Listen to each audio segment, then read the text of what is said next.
Computer നോക്കുന്നതോ T V നോക്കുന്നതോ mobile use ചെയ്യുന്നത് കൊണ്ടോ തിമിരം കൂടുതലായി ഞങ്ങൾ ഇതുവരെ ആർക്കും അങ്ങനെ ഡയബറ്റീസ് കൺട്രോൾ ചെയ്യാത്ത ഒരാളാണെങ്കിൽ ഡെഫിനറ്റ്ലി തിമിരവും അത്ര തന്നെ അധികം പെട്ടെന്ന് ഡെവലപ്പ് ചെയ്യാനുള്ള ചാൻസസ് കാണുന്നുണ്ട്. ഈ തിമിരത്തിനെ ഞെക്കി പുറകോട്ട് കണ്ണിൻ്റെ അകത്തോട്ട് തന്നെ വീഴുന്ന ഒരു പ്രൊസീജിയർ ചെയ്യുമായിരുന്നു. അതിൻ്റെ പേരാണ് കൗച്ചിങ്. നമ്മളുടെ എല്ലാവരുടെയും കണ്ണിൻ്റെ അകത്ത് കാഴ്ചശക്തിക്ക് വേണ്ടി ഏറ്റവും ഇമ്പോർട്ടൻ്റ് ആയിട്ടുള്ള ഒരു സ്ട്രക്ചറാണ് ലെൻസ്. അത് വളരെ ക്രിസ്റ്റലി ക്ലിയർ ആയിരിക്കണം. എന്നാൽ മാത്രമേ നമ്മൾക്ക് ലൈറ്റ് കണ്ണിനകത്തേക്ക് കടന്നു പോകുവാനും അതിനെ ഓപ്റ്റിക് നെർവ് വഴി ബ്രെയിനിൽ എത്തിക്കുവാനും നമ്മളുടെ കോർട്ടെക്സിൽ എന്താണ് നമ്മൾ കാണുന്നത് എന്ന് മനസ്സിലാക്കുവാനും സാധിക്കുകയുള്ളൂ. അപ്പോൾ ആ ലൈറ്റിനെ കടത്തിവിടുന്ന ഒരു അവയവമാണ് ഈ ക്രിസ്റ്റലൈൻ ലെൻസ്. ആ ലെൻസിന് എപ്പോൾ മങ്ങലേൽക്കുന്നു, ആ ക്രിസ്റ്റലി ക്ലിയർ ആയിരിക്കുന്ന ലെൻസിന് എപ്പോൾ മങ്ങലേൽക്കുന്നുവോ അല്ലെങ്കിൽ ഒപ്പാസിറ്റി ഡെവലപ്പ് ചെയ്യുന്നു, അതിനെയാണ് നമ്മൾ കാറ്ററാക്ട് എന്ന് പറയുന്നത്. ജനിക്കുന്ന കുഞ്ഞുങ്ങൾ മുതൽ തിമിരം കാണാറുണ്ട്. ജനിക്കുന്ന കുഞ്ഞുങ്ങളിൽ കോസസ് വേറെയാണ്. അതായത് ഗർഭപാത്രത്തിൽ കിടക്കുമ്പോൾ അമ്മയ്ക്ക് എന്തെങ്കിലും ഇൻഫെക്ഷൻസ് ഉണ്ടാകുക, റുബെല്ല എന്നൊക്കെ പറയുന്ന ഇൻഫെക്ഷൻ ഉണ്ടാകുമ്പോൾ ഡെഫിനറ്റ്ലി ആ കുഞ്ഞ് ജനിക്കുന്നത് തന്നെ ഒരു തിമിരത്തോടു കൂടി തന്നെ ആയിരിക്കും.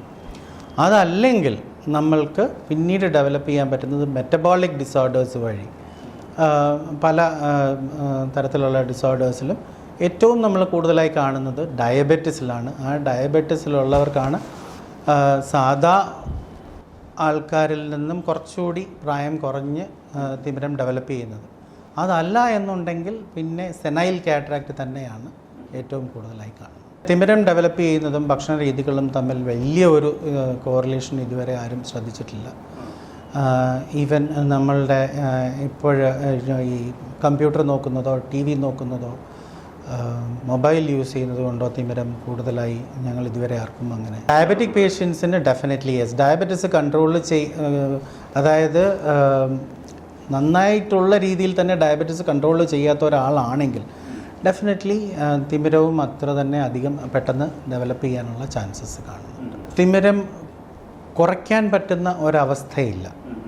ചില മരുന്നുകളുണ്ട്, അത് ഒഴിച്ചു കഴിഞ്ഞാൽ കുറേ നാൾ കൂടി പ്രൊലോങ് ചെയ്ത് കിട്ടും എന്നുള്ളതല്ലാതെ തിമിരം നമ്മൾ മരുന്ന് കണ്ണിൽ ഒഴിച്ചാലോ അല്ലെങ്കിൽ ഗുളികകൾ കഴിച്ചാലോ ഉണ്ടായ തിമിരം പുറകോട്ട് പോകും, ലെൻസ് ക്ലിയർ ആവും എന്നൊരവസ്ഥ. Over a period of years നമ്മളുടെ തിമിരം വളരെയധികം പുരോഗതി പ്രാപിച്ചിരിക്കുകയാണ്. അതായത് തുടങ്ങിയ കാലത്ത് എന്താണ് ചെയ്തിരുന്നതെന്ന് വെച്ച് കഴിഞ്ഞാൽ നമ്മൾ അന്നത്തെ, അതായത് വർഷങ്ങൾക്ക് മുമ്പുള്ള കാര്യമാണ് പറയുന്നത്, അന്നത്തെ ഡോക്ടേഴ്സ് ആണെങ്കിലും ശരി അല്ലാതെ വൈദ്യന്മാരാണെങ്കിലും ശരി, അവർ ഈ തിമിരത്തിനെ ഞെക്കി പുറകോട്ട് കണ്ണിൻ്റെ അകത്തോട്ട് തന്നെ വീഴുന്ന ഒരു പ്രൊസീജിയർ ചെയ്യുമായിരുന്നു. അതിൻ്റെ പേരാണ് കൗച്ചിങ്.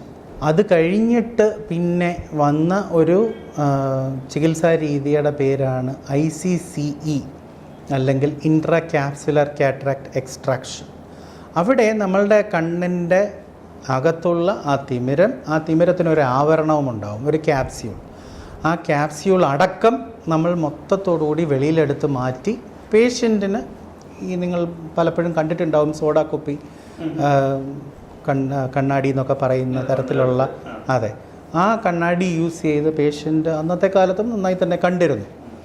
പക്ഷേ ഈ ഗ്ലാസസ് ഒരു ഉപയോഗിക്കുക എന്ന് പറയുന്നതിൻ്റെ ആ വിഷമം ഉപയോഗിക്കുന്ന ഒരാൾക്ക് മാത്രമേ മനസ്സിലാവുള്ളൂ. ഒന്നാമതേ അതിൻ്റെ ആ വെയിറ്റ്, അതെല്ലാം കൊണ്ട് നടക്കുക എന്നുള്ള ഒരു ബുദ്ധിമുട്ട്. പിന്നെ ഉള്ളത്, അപ്പോൾ നമ്മൾ ആ കണ്ണാടിയുടെ സൈസ്, അതായത് വെയിറ്റ് എങ്ങനെ കുറയ്ക്കാം എന്ന് ഉള്ളൊരു അവസ്ഥ നമ്മൾ ആലോചിക്കാൻ തുടങ്ങി. അങ്ങനെയാണ് ഇൻട്രാ ഓക്കുലർ ലെൻസസ് വന്നത്. അങ്ങനെ ആ ഇൻട്രാ ഓക്കുലർ ലെൻസ് കണ്ണിൻ്റെ അകത്ത് വെക്കണം, അതിനൊരു സപ്പോർട്ടും വേണം. അപ്പോൾ നമ്മൾ ICCE കഴിഞ്ഞ് അടുത്തത് ECCE, അതായത് എക്സ്ട്രാ ക്യാപ്സുലർ കാറ്ററാക്ട് എക്സ്ട്രാക്ഷൻ. അവിടെ നമ്മൾ ഈ ആവരണത്തിൻ്റെ ഒരു ഭാഗം നമ്മൾ കണ്ണിൻ്റെ അകത്ത് അവശേഷിപ്പിക്കുകയും ബാക്കി തിമിരം അതുപോലെ മാറ്റുവാനും തുടങ്ങി. അങ്ങനെ ഈ ബാക്കിയുള്ള ആ ആവരണത്തിൻ്റെ പുറത്തേക്ക് നമുക്ക് ഈ ലെൻസ് അകത്ത് ഫിറ്റ് ചെയ്ത് കഴിഞ്ഞപ്പോൾ പേഷ്യൻറ്റിന് കണ്ണാടിയുടെ തിക്നെസ് ഭയങ്കരമായി കുറഞ്ഞു. പക്ഷേ അവിടെയും നമ്മൾക്ക് ഒരു മുറിവ് ഉണ്ടാക്കേണ്ടി വരുമായിരുന്നു. അപ്പോൾ ആ മുറിവ് തയ്ക്കണം. അപ്പോൾ അങ്ങനെ തയ്ക്കുമ്പോൾ നമ്മൾക്ക് അസ്റ്റിഗ്മാറ്റിസം എന്ന് പറയുന്ന ഒരു ടൈപ്പ് ഓഫ് റിഫ്രാക്റ്റീവ് എറർ പേഷ്യൻസിൽ കാണാൻ തുടങ്ങി. സോ അതിനെപ്പറ്റി ആലോചിക്കുമ്പോഴാണ് നമ്മൾ ഈ സ്യൂച്ചേഴ്സ് അവോയ്ഡ് ചെയ്താൽ ഒരു ലെവല് വരെ നമ്മൾക്ക് ഈ അസ്റ്റിഗ്മാറ്റിസം പ്രിവെൻറ്റ് ചെയ്യാൻ പറ്റും എന്നുള്ളത് മനസ്സിലാക്കിയത്. അങ്ങനെയാണ് അടുത്ത സ്റ്റെപ്പായി SICS അല്ലെങ്കിൽ സ്മോൾ ഇൻസിഷൻ സ്യൂച്ചർലെസ് കാറ്ററാക്ട് സർജറി എന്ന പേരിൽ നമ്മൾ സർജറി ചെയ്യാൻ തുടങ്ങി.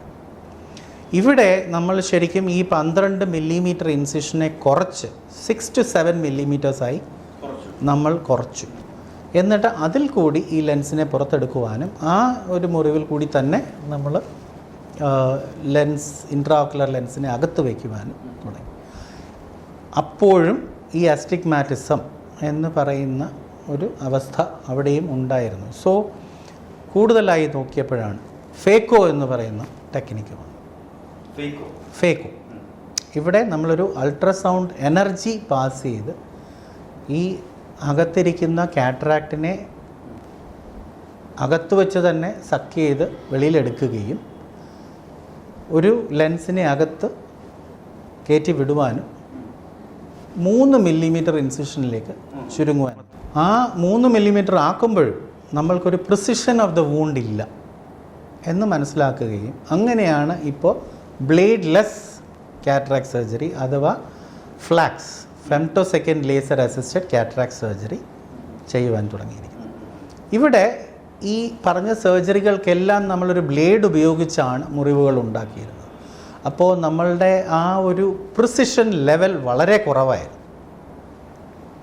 ഇവിടെ നമ്മൾ ലേസർ ഉപയോഗിച്ച് ഫെംറ്റോസെക്കൻഡ് ലേസർ ഉപയോഗിച്ച് നമ്മൾ ബ്ലേഡ് കൊണ്ട് മുമ്പ് ഉണ്ടാക്കിയിരിക്കുന്ന അതേ മുറിവുകൾ നമ്മൾക്ക് കൃഷ്ണമണിയിൽ ഉണ്ടാക്കുവാൻ സാധിച്ചു.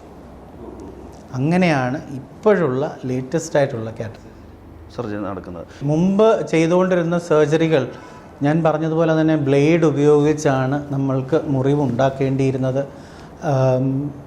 അതും നമ്മൾ നേത്രപടലത്തിന് വെളിയിലാണ് മുറിവ് ഉണ്ടാക്കിക്കൊണ്ടിരുന്നത്. നേത്രപടലം ത്തിൻ്റെ വെളിയിൽ നമ്മൾ മുറിവുണ്ടാക്കുമ്പോൾ അതിന് നമ്മൾ കണ്ണിനെ മരവിപ്പിക്കേണ്ടതായിട്ടുണ്ട്. അതിന് നമ്മൾ ഇഞ്ചക്ഷൻ കൊടുത്തിരുന്നു. ഇപ്പോൾ അങ്ങനത്തെ ഇഞ്ചക്ഷനുകളൊന്നും അങ്ങനെ കൊടുക്കേണ്ട ഒരു അവസ്ഥയില്ല. കാരണം നേത്രപടലത്തിൽ മുറിവുണ്ടാക്കുമ്പോൾ അതിന് നമ്മൾ തുള്ളിമരുന്ന് ഒഴിച്ച് അതിനെ അനസ്തറ്റൈസ് ചെയ്യുവാൻ പറ്റും. അത് കഴിഞ്ഞാൽ പിന്നെ നമ്മൾ ഉണ്ടാക്കുന്ന മുറിവുകൾ ഒന്നും പേഷ്യൻറ്റിന് അറിയാൻ സാധിക്കില്ല. അകത്ത് നമ്മൾ ഈ നേത്രപടലത്തിൽ ബ്ലേഡ് കൊണ്ട് മുറിവുണ്ടാക്കി അകത്ത് ചെല്ലുമ്പോൾ അവിടെയും ചില ടിഷ്യൂസ് ഉണ്ട്. ഐറിസിനൊക്കെ തൊട്ട് കഴിഞ്ഞാൽ തന്നെ കുറച്ച് വേദന വരാം. അപ്പോൾ നമ്മൾ അകത്തും ഒരു അനസ്തെറ്റിക് ഏജൻറ്റ് യൂസ് ചെയ്താണ് ആ വേദനയും മാറ്റുന്നത്. അത് കഴിഞ്ഞാൽ പിന്നെ പേഷ്യൻറ്റിന് വലിയ വേദനയൊന്നും അറിയാൻ പറ്റില്ല.